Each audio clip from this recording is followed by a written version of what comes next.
went with a friend to buy weed from an acquaintance of his, a fellow stoner who had picked up a little extra to hook up his buddies and make a few bucks in the process. We swung by an apartment building on Gailey, an ugly multi-unit box. The shabby security vestibule opened on an elevator that stank of rancid hydraulic fluid. Upstairs, the hallway was anonymous and bland, but the apartment had a distinctive grotto-like atmosphere, the windows covered over with bed sheets and the walls festooned with posters, all of them for the same band, a band I'd never heard of, Marillion.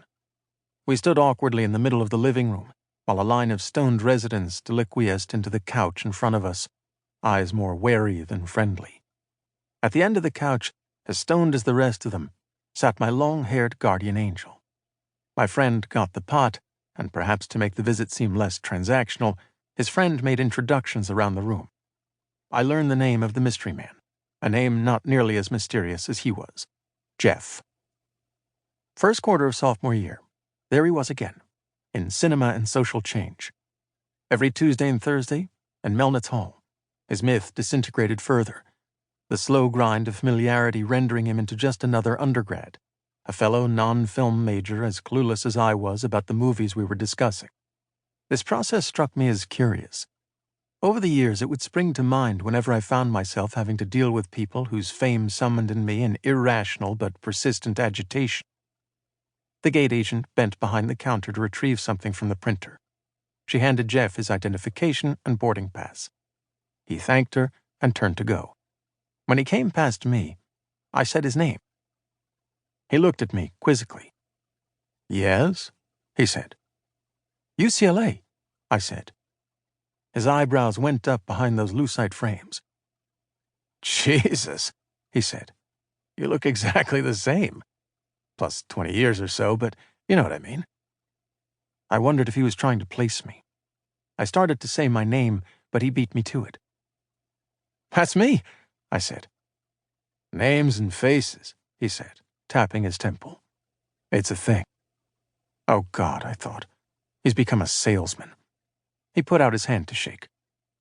"That film class," he said. "I remember. Only one I ever took."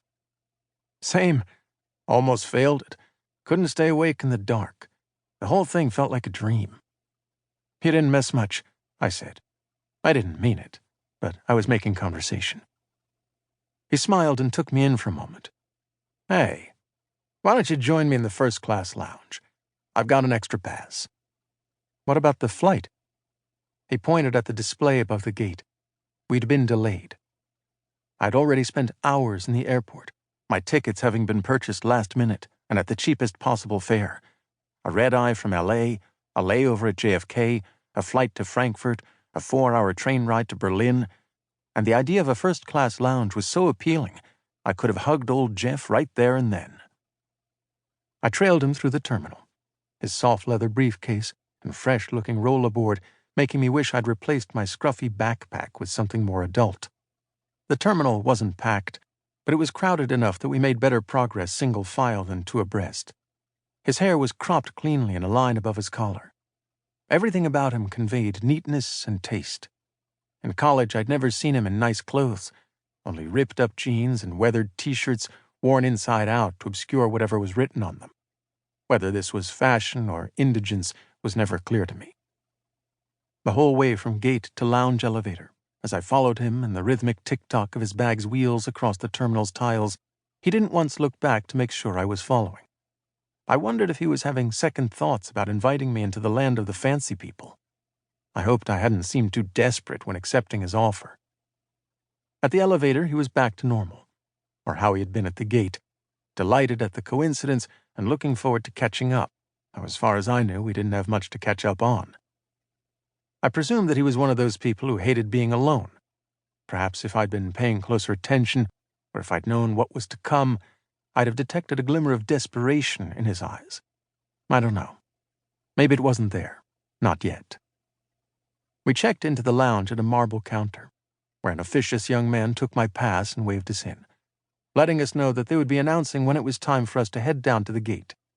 Jeff found seats by the window, a low table between them, and gestured for me to sit, as if he were my host. The chair was real leather, and the table real wood.